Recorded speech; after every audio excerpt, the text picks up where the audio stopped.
kan ketika isu tentang kristianisasi di ekonomi ini meletup. Okey, disebabkan topik kita tentang at-tabayyun, maka marilah saya kongsikan apa langkah-langkah yang telah saya laksanakan. Mungkin di kalangan tuan-tuan dah dengar, tapi kita kaitkan dengan at-tabayyun yang telah Ustaz tadi ceritakan. Okey, baik . Untuk makluman kepada semua, ketika saya nak join Atomy, saya pun telah bertabayun. Bertabayun dulu. Maknanya tadi sebab Atomy ini adalah sebuah syarikat networking, kan, dan daftar dengan pertubuhan direct selling dan mendapat lesen jualan langsung. Jadi dia mungkin sama seperti mana MLM yang ada. Jadi kita tahu bahawa bila sebut multi-level marketing, orang kita banyak yang dah kena diperdayakan. Ada yang telah pun serik, ada yang dah tak nak, ada yang dah menanggung hutang puluhan ribu sampai kepada bujang sampai berkahwin anak 2-3 pun masih menanggung beban hutang disebabkan terlibat dengan MLM yang mana akhir mereka terpedaya, ya, meletakkan duit, mengejar pangkat dan sebagainya. Jadi oleh sebab itu ketika saya bersama dengan Atomy, saya bertabayun dulu. Adakah elemen-elemen sebegitu akan wujud dalam Atomy? Dan alhamdulillah 2-3 minggu setelah saya kaji dan saya lihat juga kekuatan syarikat. Sebab apa kita dapat perhatikan banyak syarikat-syarikat MLM, dia buka sekejap dia tutup. Dan saya tak nak. Saya masa tu saya memikirkan saya terlibat dengan satu syarikat yang mana networking dan saya merisikokan nama baik saya. Saya merisikokan reputasi saya selama hampir 30 tahun dalam industri motivasi. Nama besar yang saya ada. Kan? Jadi itu adalah perkiraan-perkiraan yang saya ambil sewaktu saya nak bersama dengan Atomy. Maka secara tak langsung saya kena kaji betul-betul. Itu kaji betul-betul, selidik betul-betul tu kira sebahagian daripada tabayun lah tu. Kan? Yang seperti mana kalau saya faham apa yang Ustaz kata daripada awal tadi, menyelidik, mengkaji. Kan? Lepas tu tengok syarikat ni, kukuh ke tak kukuh. Sebab apa? Kalau tak kukuh, kita join, kita jalankan program dan sebagainya, besarkan rangkaian dan akhirnya 2 tahun tutup, 3 tahun tutup. Jadi kita tengok kekukuhan syarikat dan alhamdulillah kilang yang menyediakan produknya adalah kilang yang sampai ke tahap masuk bursa saham di Korea. Bagaimana produk-produk yang ada mendapat sokongan daripada kerajaan Korea. Bagaimana syarikat ini menduduki ranking top 20 dalam dunia daripada beribu-ribu syarikat. Dan saya mengkaji dari segi pelan pemasarannya. Sebab salah satu ciri-ciri syarikat yang tidak akan mampu untuk bertahan lama apabila mereka seringkali menukar pelan pemasaran. Sebab bila ditukar pelan pemasaran, maknanya ia adalah tanda-tanda bahawa syarikat itu tidak mampu untuk membayar bonus. Tetapi tidak dengan Atomy. Dah masuk tahun ke-12. Pelan pemasaran tidak pernah berubah. Kemudian saya kaji juga dari segi harganya. Adakah harganya itu harga yang tinggi, melambung 300% tinggi, ataupun harganya harga patut. Tetapi kita semua maklum dalam Atomy rupanya harganya untuk kualiti produk sebegitu jauh lebih rendah daripada kedai-kedai biasa, pasar-pasar jual pusat beli belah biasa, daripada farmasi biasa. Jauh lebih rendah, jauh lebih murah. Dan apa yang menariknya, produk yang dikeluarkan 10 tahun yang lepas lagi mahal berbanding dengan 10 tahun sekarang. Produk yang sama, harganya lagi murah. Jadi di situ hasil daripada situ datang keyakinan. Dan kenapa bila saya bersungguh-sungguh ketika itu, sebab saya lihat ini adalah peluang untuk saya berkongsi ketika itu bermulanya PKP pertama, fasa pertama pada 1893. Jadi ketika itu sebulan lepas saya kata ini adalah peluang untuk saya bantu umat Islam, rakan-rakan, adik-beradik, kawan-kawan untuk keluar daripada kemelut kewangan dengan satu model bisnes yang begitu cantik. Dan saya tahu kekuatan saya adalah pertama, saya ada nama yang besar. saya ada pengaruh yang kedua, saya ada ramai follower yang ketiga, saya ada skill dan ilmu yang keempat. Jadi, dan saya ada pengalaman dalam networking. Lima kekuatan yang saya ada ketika saya nak mulakan. Jadi saya tahu dengan kekuatan yang saya ada, saya mampu memecut laju rangkaian yang saya bina, bermakna ramai orang akan dapat income dengan cepat. Dan ketika itu saya sudah pun terbayang bahawa apabila ramai umat Islam yang mempunyai pendapatan yang tinggi, maka mudah untuk mereka melakukan infak. Maka sebab itulah saya wujudkan satu akaun tabung infak kita. Dan alhamdulillah dengan ramainya, sebab dalam masa 7-8 bulan ketika itu kita telah berjaya melahirkan lebih daripada 200 orang yang bertitle mastership, bermakna sudah mencapai pendapatan ribuan ringgit sebulan dan ada yang sampai puluhan ribu sebulan. Jadi bila kita buka tabung infak, ada yang bagi 100, ada yang bagi 300, ada yang bagi 500, ada yang bagi 1000, ada yang bagi 5000. Makna semua mereka memberikan tabung infak. Dengan tabung infak itu, kita telah buktikan kita berjaya membantu orang buta yang memerlukan Al-Quran Braille, yang mana kita sumbang 60,000. Kita bantu Palestin melalui Muslim Syria Care, saya lupa dah organisasi tu, kita berikan 25,000. Dan kita juga bantu rakyat 2 orang student Syria yang nak sambung pelajaran, kan, dia ada 25 orang, kita ambil 2 orang, kita bantu 6,000 lebih untuk yuran dia untuk tahun ini, kan. Jadi banyak lagi, itu yang besar. Dan kita juga secara tak langsung dengan wujudnya Atomy di Malaysia, maka kerana Atomy Malaysia orang Islam menuntut nakkan produk-produk halal, maka secara tak langsung Atomy daripada 2009 sampai 2016 mereka tak pernah fikir tentang logo halal, dan disebabkan kewujudan kita, maka mereka mendekati Korean Muslim Federation untuk dapatkan sijil halal. Dan tuan-tuan dan puan-puan tahu, satu sijil halal itu, mereka kena bayar untuk satu produk, mereka kena bayar sekurang-kurangnya hampir, tak sampai tapi hampir $1,000 US untuk 2 tahun. Nanti lepas 2 tahun nak renew $1,000 US lagi. Itu satu produk. Dan Atomy ada lebih daripada 500 produk.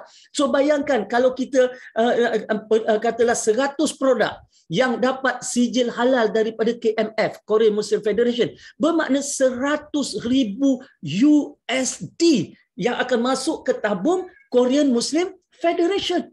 Dan secara tak langsung kita tahu kan, Korean Muslim Federation adalah organisasi terbesar yang menguruskan 24 masjid-masjid di Korea, 100 lebih bilik-bilik musola-musola, bilik-bilik solat, dan juga sekolah-sekolah dan kerja-kerja dakwah, yang mana semuanya di bawah Korean Muslim Federation. Korea Syarikat Selatan, kerajaannya tidak menyumbang walaupun 1 sen kepada Korea Muslim Federation. Semua kena cari duit sendiri. Dan dengan apa yang kita sumbangkan, bantu semuanya, dan brother Ahmad Chu telah kongsikan dengan saya, dan saya kongsikan dekat kita punya Facebook bagaimana masjid-masjid sudah dibuat pengubahsuaian dan sebagainya.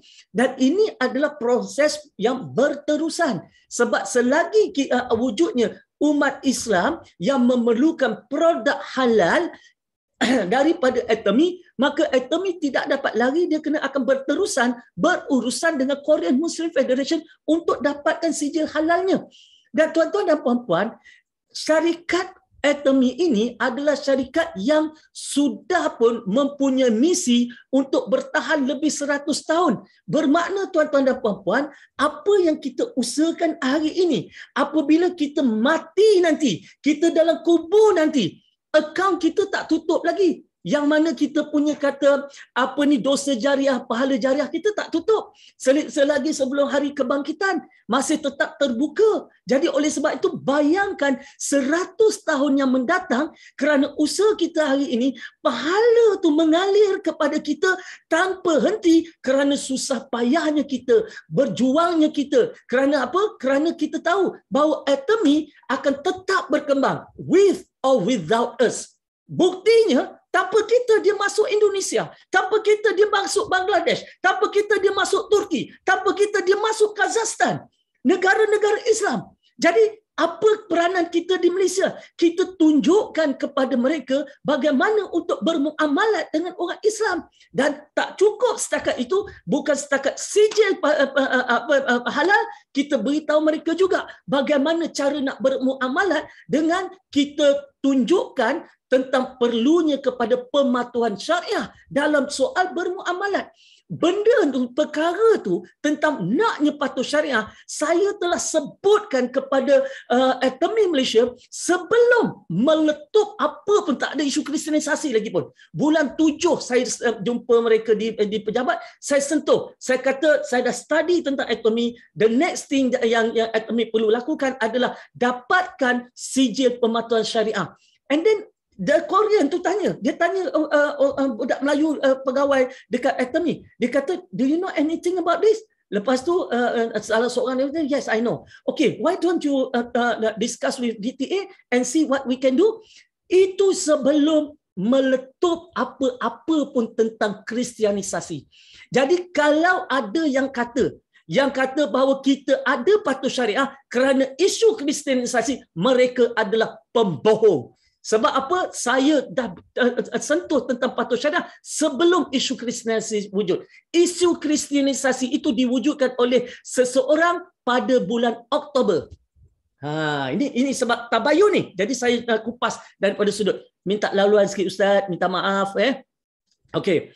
Jadi oleh sebab itu, bulan 10 apabila di-attack tentang isu kristianisasi. Kan? Ketika itu orang mula attack Attorney. Orang mula attack Attorney dan kata haram dan subhah. Baik, apa langkah saya lakukan? Ketika itu saya fikirkan, saya kata apa? Bila saya pun orang Islam, saya pun tak nak buat kerja yang subhah. Betul ke benda ni subhah? Kena tabayun lagi. Sebab apabila orang menuduh kita sebegitu rupa, dia ada beberapa keadaan. Satu, dia mungkin betul, aku mungkin salah, kita mungkin salah. Dua, dia mungkin salah, kita yang betul. Tiga, dia mungkin betul, kita pun betul.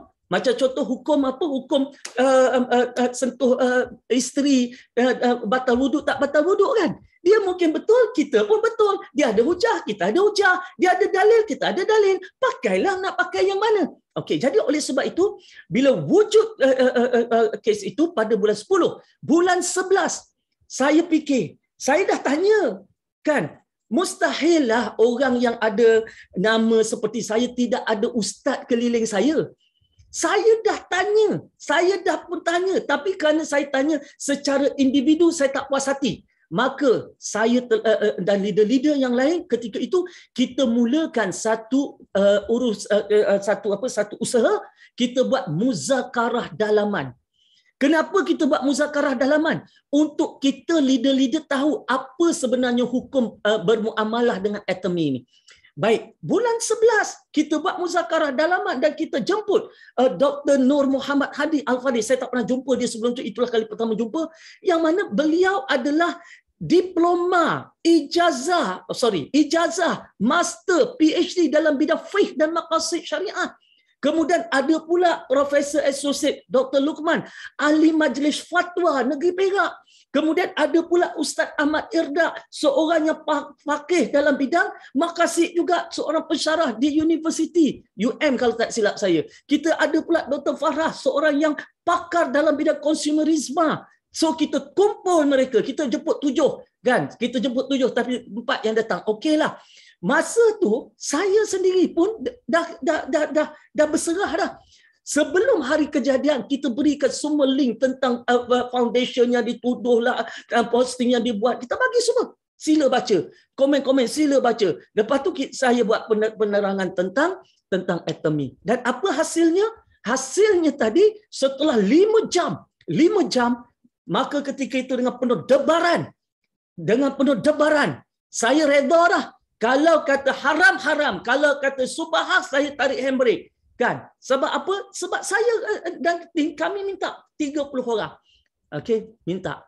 Dan ketika diumumkan, dikatakan okey bahawa Attorney hukum bermuamalahnya harus dan rezekinya halal dan tidak ada masalah dan perlu umat Islam sokong. Saya syukur dan di situlah keluarnya tagline jalan terus selagi harus. Tu tagline tu. Dan tidak sebegitu sahaja, maka saya telah minta kan bila kes mula dirajui pula oleh individu tertentu. Masa tu bila kes dia attack saja, individu ni attack saja Atomy sebab dia seorang yang ada influence, pengaruh. Maka di situ saya pun kata tak boleh jadi ni. Kan, tak boleh jadi. Kena ada perjumpaan untuk memberikan penjelasan.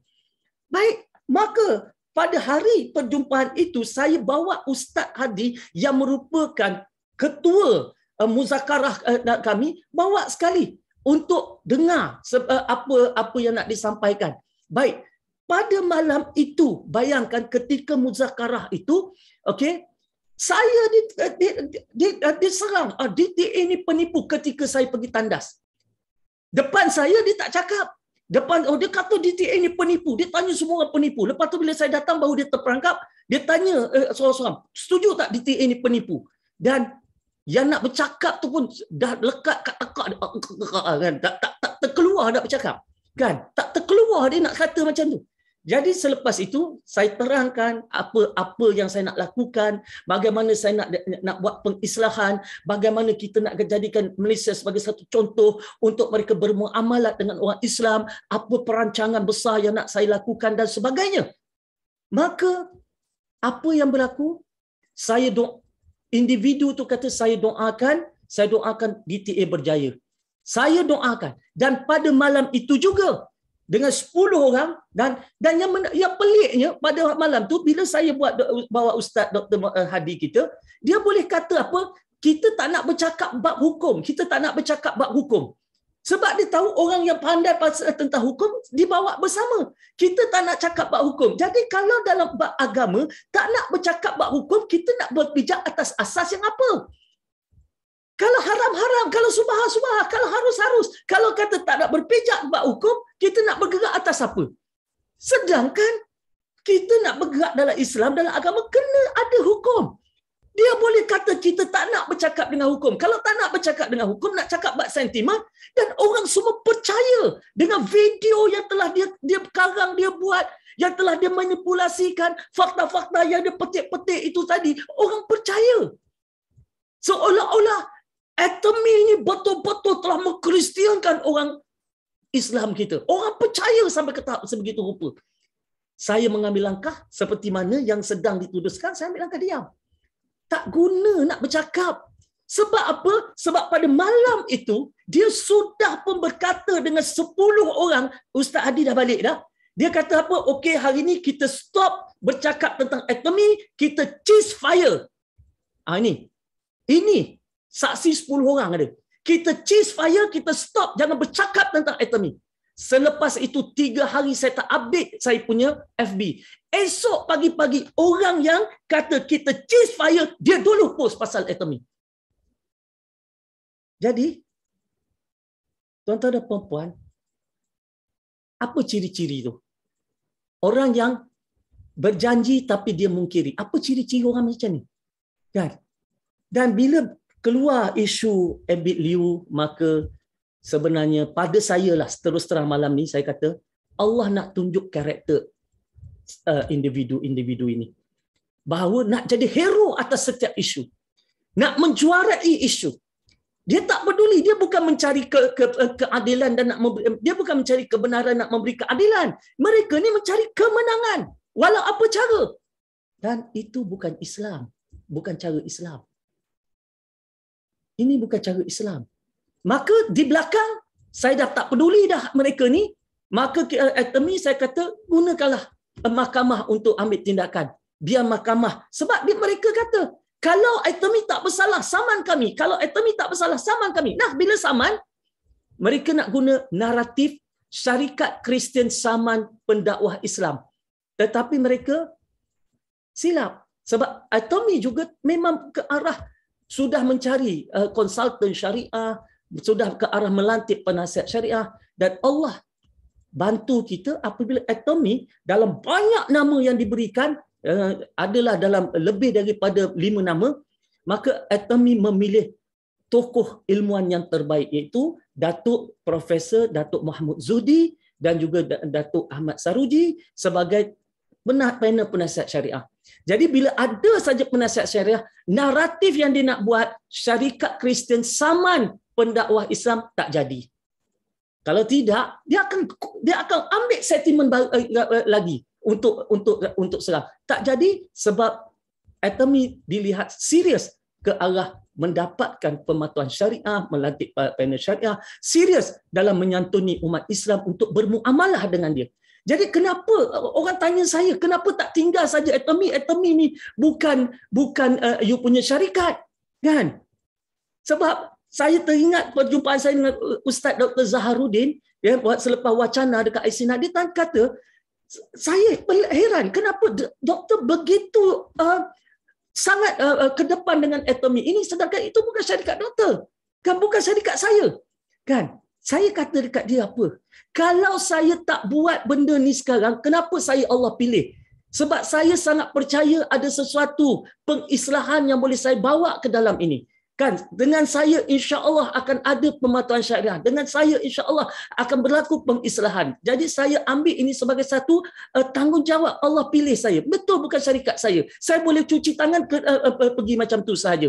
Dia tidak menjejaskan apa-apa kepada saya. Tetapi saya melihat bila saya tengok tidak ada syarikat networking MLM yang sebegini, yang tidak menzalimi, yang tidak menganiaya, yang tak ambil duit orang, yang tak payah nak menjual, yang tak payah, senang ni Ustaz, saya kata. Kan? Lepas tu dia Ustaz Zaharuddin beritahu saya, doktor boleh buat sistem ni, dia dalam 200-300 ribu kita boleh buat sistem macam ni. Kan? Doktor boleh ambil produk-produk orang Islam, buat sistem macam ni. Saya kata apa, Ustaz, betul, kita boleh buat, tetapi kita tak mungkin dapat produk yang berkualiti pada harga yang rendah seperti mana Atomy berikan. Tak mungkin dapat. Masa tu dia pun kata betul juga. Kita tak mampu nak hasilkan produk berkualiti tinggi sebegitu rupa. Kekuatannya pada produk. Jadi di situlah tuan-tuan dan puan-puan, saya kata, biarlah saya lakukan pengislahan ini untuk apa? Untuk saya, bila saya satu hari nanti kalau saya mati pun, kalau Atomy berterusan 100 tahun, anak cucu kita dah senang nak bermuamalat. Anak cucu kita dah senang. Kan? Seperti mana nama-nama besar, syarikat-syarikat besar yang wujud sampai puluhan tahun masih wujud hari ini sebagai syarikat nombor 1, nombor 2 di dunia, syarikat ini juga akan bertahan, tetapi ketika itu anak cucu kita dah senang dengan kesusahan yang terpaksa kita lalui hari ini. So pilihan di tangan kita. Adakah kita nak lepaskan permata intan emas yang ada di tangan, ataupun kita nak tengok saja? Jadi itulah saya seru kepada yang ada, jom kita lakukan dakwah dalam muamalah ini, okey, dan jom kita buktikan sebenarnya kita mampu capai sesuatu yang besar, sebab kita sedang diperhatikan oleh semua. Bayangkan sebelum ni orang tak nampak pun market orang Islam ni. Orang tanya saya, Chinese leader tanya saya setiap kali Success Academy Atomy, DTA, dia orang kan meraihkan kejayaan. Jadi DTA dia kata, how macam mana you boleh capai 8 bulan Star Master? I salute lah. Macam mana you buat? Apa saya kata? Inilah yang Islam ajar. Inilah yang Islam ajar, sifat itqan, kesungguhan. Ini yang our Prophet sallallahu alaihi wasallam, ini yang dia ajar. Apa yang saya buat, saya hanya melakukan apa yang agama saya ajar. Inilah contoh. Nampak? Ini cara kita berdakwah. Dia pun angguk-angguk. Oh, so be a better Muslim. Kita tunjuk kepada mereka contoh yang baik yang nak dikagumi oleh mereka. Dan inilah cara berdakwah, kan? Yang tak secara langsung masuk. Kan? Kita cuma melakukan dakwah ni, kita cuma laksanakan, hidayah milik Allah. Kalau satu hari mereka terdetik dekat hati untuk lebih mengenal Islam, itu hak Allah. Tapi hak kita, tugas kita tanggungjawab kita tak boleh